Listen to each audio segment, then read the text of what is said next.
Hello guys, magandang araw po sa inyo, and meron akong ipapakita sa inyo na NanoVNA-H version. Okay, so actually ito in-upgrade ko na po yung firmware nito based on this Lord. Ang version po nito ay 1.0.45 na nilabas nila or ni-release nila last January 2021. Okay, so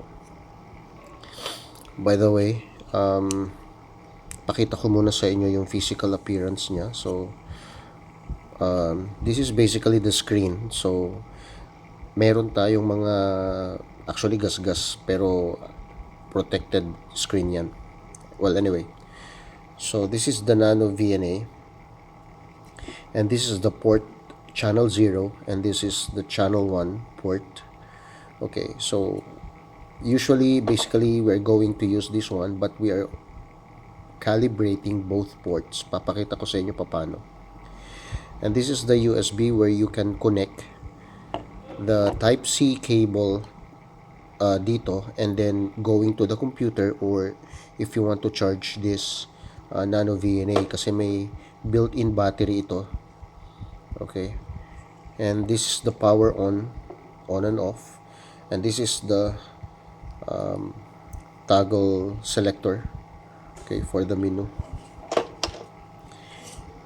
And so you have here icons. So this one is toggle to the left, toggle right, toggle down, and this is the light indicator. May ilaw po ditong lumalabas. So kapag nagbi-blink, that means there's a frequency na nadidetect. And this is the battery level, battery charging, and then the USB.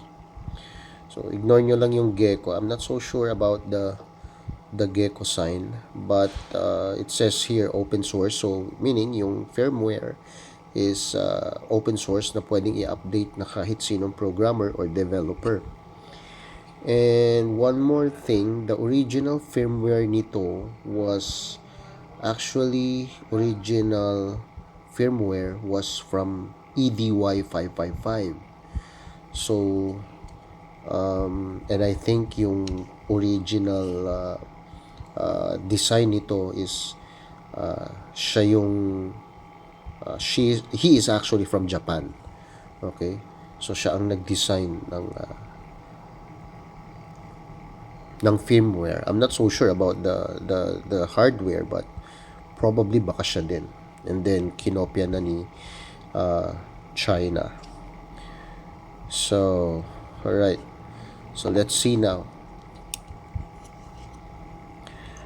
Okay, so I'm just going to show you first the version. Okay, so this is the NanoVNA-H, and you can see here the version is 1.045, and it was released on or ginawa nung January 30, 2021. Probably release yan. Okay, so ito based on this Lord and EDY 555. So meaning yung firmware na original na firmware nito ay nag-base kay EDY 555, and in-upgrade ni this Lord, and then in-upgrade may isa pang nag-upgrade. I just forgot the name. I think it's Hagen 47. Anyway, so that's the version. Okay, now, so originally or basically ang makikita ninyo sa una is ganyan. Kapag bagong purchase nyo yung NanoVNA, yan ang una ninyong makikita. So punong-puno. Okay, so take note of this one. I want to emphasize this one kasi maraming nagkakamali dito Nakalagay dito channel 0 log mag. So this is basically the dB or decibel na sukat ng ating antenna. Channel 1. Okay, so hindi na rin napalitan ito kasi mamaya papakita ko sa inyo how we're going to set up this. And nakalagay dito, channel 0, SWR, channel 1, tsaka yung Smith. Okay, so basically kasi ito lang yung gagamitin natin, yung channel 0. So dapat channel 0 lang yung lumalabas dito. Okay, so paano natin isi-set up? Okay, first, click on the screen, or you can use this toggle switch. Okay, and then select. It's up to you. For me, I'm going to use the touchscreen. So click on display, and then click on trace. So mapapansin mo itong trace 0 is color yellow, and that's the one. And then itong indigo trace 1, ito yon. And then the green one, and then the purple one. Okay, so kung mapapansin mo, meron siyang check dito. So that means kapag may check dito, nakaturo siya sa channel 1 Smith. Okay, so ilalagay natin sa trace 0. If you want to change the dito nakikita actually yung return loss. Alright, so kapag chinek mo yan, ibig sabihin yan, if you're going to change it, okay, so pwede mong palitan siya ng phase, okay, or delay, Smith, SWR. So as we wanted to check the decibel ng antenna, so we will choose the lagmag lang. Okay, and then next trace, punta tayo sa trace 1. Okay, ang trace 1 natin is channel 1. Nakaset siya sa lagmag. Okay, if we're going to check the lagmag, kahit anong piliin natin dito, okay, hindi napapalitan yung channel. Still the same. Okay, so channel 1, ito yon. Hindi naman natin to gagamitin. Ito lang channel 0. So hindi natin kakailanganin ng channel 1. So what we are going to do is back to trace and then remove the channel 1. So yun, nawala na siya. Now let's go to trace 2. Okay, sa trace 2, since ang kailangan naman natin ay SWR, ilalagay natin yung SWR na yan. Now, makikita mo dito, itong 250M na to, ang ibig sabihin po niyan ay 0.25 kasi binabasa ito.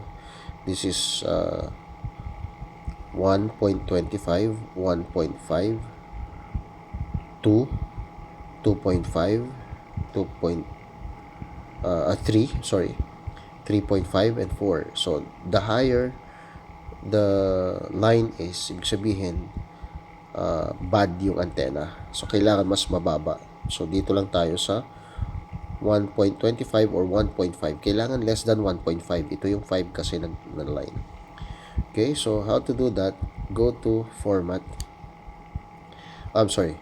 Punta tayo sa scale and then scale division. So kailangan 0.25, okay, and then times. Kaya lumabas yung 250 na yon.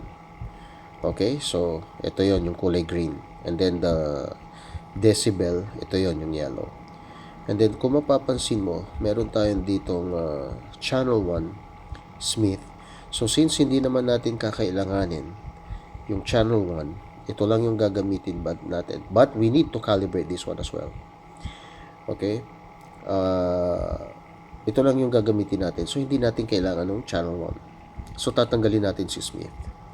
So pag tinanggal natin si Smith, maraming lines ang mawawala, including the circle. Yung circle kasi, itong mapapansin niyo to. Okay, pag sinabi mong ito yung purple, ito yung side, ibig sabihin niya nasa gitna. Ibig sabihin 50 ohms yan. Kapag nandito, that means open, walang nakalagay. Okay, so parang naka-load. Okay, so pag dito naman short. So kapag may nilagay tayo dito, at pumunta itong icon na to dito, that means shorted yung antenna. Kapag nilagay mo yung antenna dito at ito pumunta dito sa dulo, ibig sabihin open yung antenna or putol ang coax mo. or putol yung antenna mo. But I think it's putol yung connector or yung antenna mo, yung cable mo. Okay, so now let's going to remove the Smith kasi hindi naman natin kailangan sa channel 1. Alright, so yan, now malinis na. We have here the decibel meter and we have here the SWR meter. Now first, before we calibrate, actually this is already calibrated, but ituturo ko sa inyo paano siya i-calibrate. But first, all you have to do muna is to change the frequency. Okay? So kasi kailangan pag kung ano yung isusukatin natin antenna, which is ang antenna ay usually between 136 VHF hanggang UHF ng 520. So punta tayo sa stimulus. Okay? Then start. Ibig sabihin kung saan tayo mag-uumpisa. So let's go to 136. Yan yung umpisa ng VHF ng megahertz. Okay? And then stop, yung pinakahuli. So let's say 520. Madalas yan yung pinakadulo ng UHF megahertz. Okay, so by the way, ang sinusukat nito ay pwede siya hanggang 2 gigahertz. 2 gigahertz. More than that, hindi niya binabasa. Hanggang 2 gigahertz lang ang pwede niyang basahin. Okay, so balik tayo dun sa 520 megahertz. Alright, now since nakaset na yung ating frequency here, ito yung start natin 136 and this is the stop 520. Pwede na natin ikabit yung ating mga pang-test or pang-calibrate. Okay, so first we have here dalawang feed line. Okay, so another one. So bakit dalawa? So we need to kailangan natin ikabit ang dalawang feed line kasi we are going to calibrate it both. Okay, but if you don't want to calibrate this one kasi hindi naman natin gagamitin, pwede rin. Okay, so ito yung ginagamit natin lagi. So ipapakita ko muna sa inyo how to calibrate na kasama tong port na to. Okay, so unang-una, if we're going to calibrate it, first we need to go to the calibrate. Okay, and then click the reset button before nyo i-calibrate. So yan, make sure na naka-reset na siya, and then go to calibrate. Okay, so nakita nyo rito, open, short, load, isolation, through, and done. So if you want to use the channel 0 and that you're going to calibrate only the open, short, load, and then done, yun na yun. Do not wag nyong gagalawin yung isolation and through. So we're going to calibrate only the open, short, load, and then done. If ito lang yung i-calibrate natin, itong channel 0 na port. But if you're going to calibrate this port, gagalawin natin lahat yan. So ito yon kung paano. So punta muna tayo dito sa ating mga gagamitin. So yung open, guys, this is the ito yung itsura ng open na SMA. Okay, so mapapansin niyo wala siyang gitna, bilog lang siya. So ibig sabihin ito yung open. Okay, pag yung close ang hinanap, or I'm sorry, short, makikita ninyo medyo malabo. Yan, makikita ninyo meron siyang parang pin sa gitna and then short circuit siya dito sa labas. So may connection siya. And then the 50 ohm load, which is kulay silver, makikita ninyo mayroon siyang gitna na pin, tapos may plastic na naga-isolate dito. Okay, so this is the 50 ohm load. So since ang hinahanap niyang una ay open, okay, so itong gagamitin natin. So first, ilalagay natin siya sa channel 0. Okay, so channel 0, kailangan natin ng connector. So pag ano kayo, guys, magka-calibrate, use always the feed line. Huwag kayong maglalagay ng SMA calibrator natin dito directly. Kasi hindi natin masusukat yung kable na dadaan doon sa antena. So, kailangan may feed line talaga lagi. Okay? So, kabit na natin yung connector natin. Okay? Yan, nakakabit na. And then the open. So, make sure before you click the open, huwag yung hahawakan yan kasi merong frequency ang ano natin, static ang skin natin. So, now, we're going to click open. Alright, so, next is short. Tanggalin natin yung SMA open. And then, lagay natin yung short. Okay. Click short. Yan. So, next is load. Lalagay naman natin yung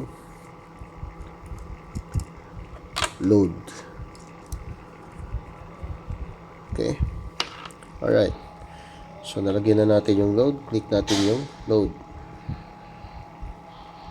Alright. So, isolation. Now, this is the isolation. Kung meron kayong dalawang 50 ohms na SMA, kung meron kayong dalawang ganito, you need to put both here at saka dito sa sa channel 0 port and just channel 1. So, since iisa lang ang ating 50 ohm, ang gagawin lang natin, itong channel 1 lang ang lalagyan natin ng load. Yung channel 0, leave it blank. Okay? Wala tayong ilalagay. So, kailangan si channel 0 ang meron. Okay? So, gagawin nyo lang yan kapag iisa lang ang 50 ohms po ninyo. Okay? So, yan. Kakabit natin siya sa yung 50 ohm, kakabit natin sa channel 1. Okay? So, yan siya. Ito yon channel 1. And then, itong sa channel 0, wala, bakante siya. Okay? So, that makes the isolation. Pero kapag dalawa yung 50 ohms mo, lagyan mo parehas. Okay? So, click the isolation. Okay? So, through. What is through naman? Tatanggalin natin ngayon itong 50 ohm load. Okay? And then, ibig sabihin ng through ay kailangan magkadikit ito parehas. Okay? Yan. So, yan. Kung makikita ninyo, magkadikit na siya parehas. Alright. And then, click the through. Alright. And then, click done.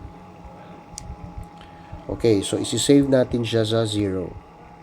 Okay, bakit natin isinave sa 0? Kasi every time na iti-turn off natin ito at every time na i-on natin siya, ibig sabihin, yung last na ginamit nating calibrated, yun ang nababasa niya. So, kailangan isi-save natin siya sa 0. Okay. Now, this is already calibrated using the channel 1 and channel 0. That is how we do it. Now, if you are not going to use the channel 1, ito lang ang gagamitin natin. Ganito naman ang gagawin natin. So, first, we need to remove the feed line. Okay? So, takpan natin para hindi madumihan. Yan. Now, we have only this one.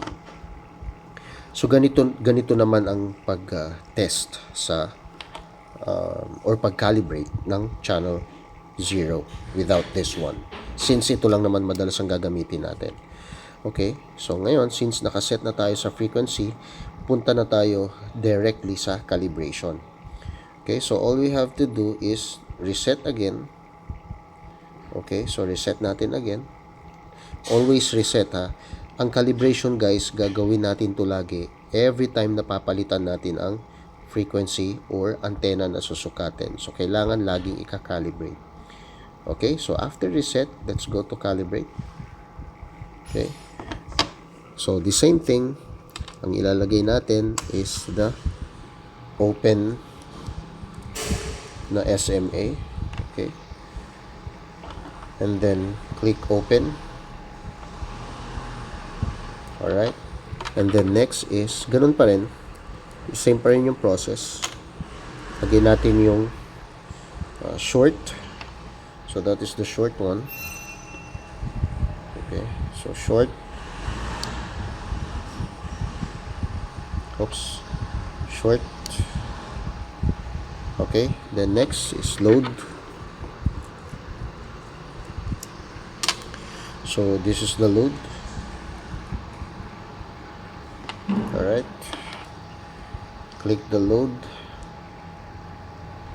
Alright, so hindi na natin gagalawin ng isolation, hindi na natin gagalawin ng through, then proceed to done. Okay, now save 0. Okay, so now hindi pa dyan natatapos ang calibration.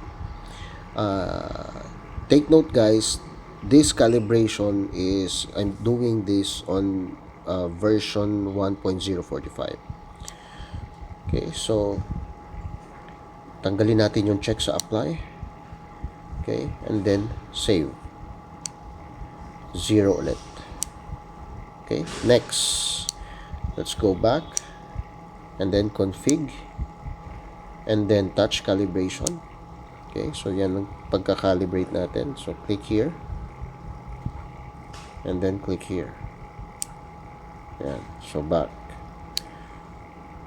Alright, so we are now ready. This is already calibrated and we are now ready to test some antennas. Okay, so subukan natin. I have here a Marui. This is Marui M2UV, and ang frequency nito ay from 144 at saka 430. Okay, so iti-test natin siya using this. Okay, so this is 144 and 430 ang range niya. Okay, alright, so meron tayong nakikita dito na dalawa na dip. Okay, so this is the SWR and this is the decibel. So we have here one dip and then two dip. So tignan natin kung anong frequency siya. Okay, yan. So ang Marui guys, nakatono siya sa 220 frequency. Kasi kung mapapansin nyo, ito yung 1.25 and this is the SWR 1.5. So ibig sabihin, magmula siya sa 136 hanggang 520, ang SWR niya ay less than 1.5, which is very very good. Ngayon, kung titignan nyo yung pinakamababa, okay, so let's check yung pinakamababa. Marker. Oops. Back. Okay.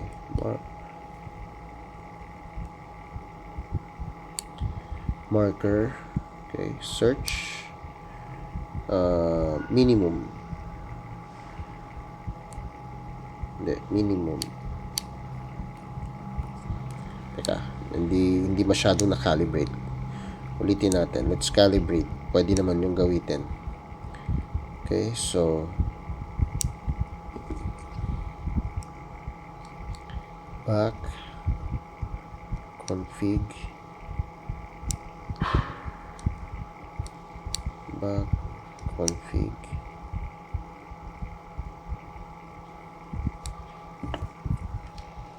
okay,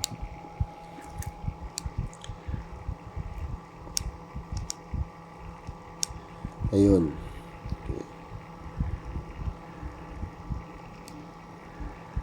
Calibrate natin. Calibrate. Ayan. Okay. So, calibrated na yung touchscreen natin. Sorry for that. Alright. So, let's go to yung pinaka-minimum na. Back, marker, search, and then minimum. Kasi ibig sabihin yung pinaka-mababa. Ayun. So, kung mapapansin nyo, pumunta siya doon sa pinakamababa and ito yung frequency niya. Okay, so 232, dyan siya nakatono. Yung M2 UV, yan ang pinaka magandang SWR niya, 1.0332. So yan, almost flat. Ito siya. Pero actually guys, any frequency na gamitin ninyo is pasok pa rin. Kasi kung titingnan nyo yung SWR, hindi siya tumaas ng 1.5. Okay, so below 1.5 siya. So ganyan siya kaganda. Okay. And then ang kanyang return loss ay minus 25 dB. Okay, so yan lang yung kanyang loss. Alright, so let's try again another antenna. I have here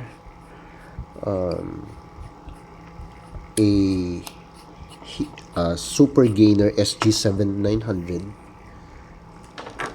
Okay, so ito siya. Pero this is not original. This is a imitation or a copy. Pero susubukan natin ang kanyang SWR. Alright, so yan, nakakabit ng ating fake na SG7900. Okay.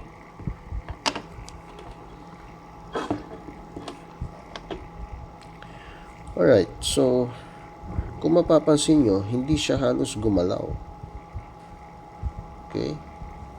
So hindi siya gumalaw. So alright. So hindi ko nakikita anything.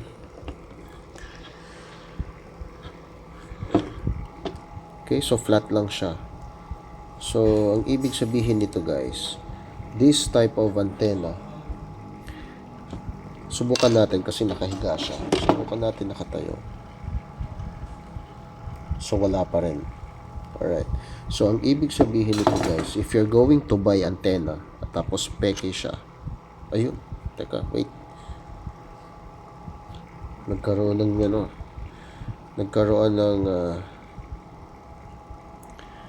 okay.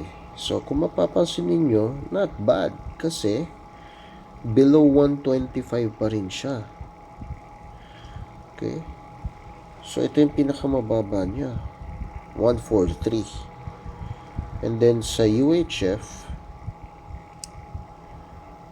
okay, sa UHF malakas siya, maganda siyang gamitin sa 393. And ito yung pangalawang dip. Dito tayo sa pangalawang dip. Okay, so 335. Okay. And then pagdating sa kanyang SWR dito, so 430 is 1.1 pa rin. So meaning itong SG7900 na imitation is in good size, in good pwede siyang gamitin.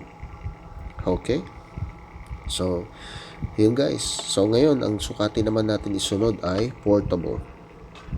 Subukan natin ang portable antenna.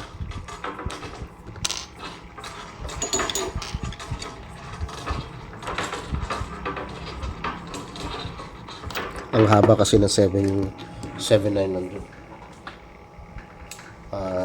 Mahaba kaya hirap tanggalin. Okay.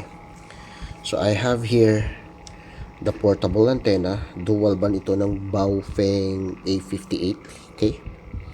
So we're going to remove the connector and then put directly. So itong antenna na to, ang nakasulat dito sa loob ay 136 to 174 and 400 to 520. Okay. Alright. Okay, so ito yung VHF and this is the UHF. Okay, so ang ganda ng kanyang So let's go to minimum. Right, so ayun na, napunta na siya sa minimum. Okay, so ang minimum natin na frequency is 212. Search minimum, pinakamababa. Ayan. Alright, so yan ang pinakamababa niya. Nasa 200 megahertz. Pero hindi ibig sabihin na hindi mo siya pwedeng gamitin sa amateur nga, kasi ang SWR niya ay below 1.5 pa rin. Okay? So, itong line na to, ibig sabihin, this is sa VHF, kasi dito yung start from 136 papuntang 520. So, yan ang tinitignan natin is yung dip. Kung saan yung dip, ibig sabihin, yun yung pinakamagandang kanyang SWR meter. Okay? So, all our antenna is working good and working fine. Yung 7900 ko na imitation, ibig sabihin, pwede ko siyang ilagay na sa bubong. Okay? So, that's it guys. Maraming salamat. I hope na meron kayong natutunan dito sa NanoVNA natin. And if you have questions, you can comment down below para masagot natin kung ano yung mga questions ninyo about this NanoVNA. Okay? So, thank you very much.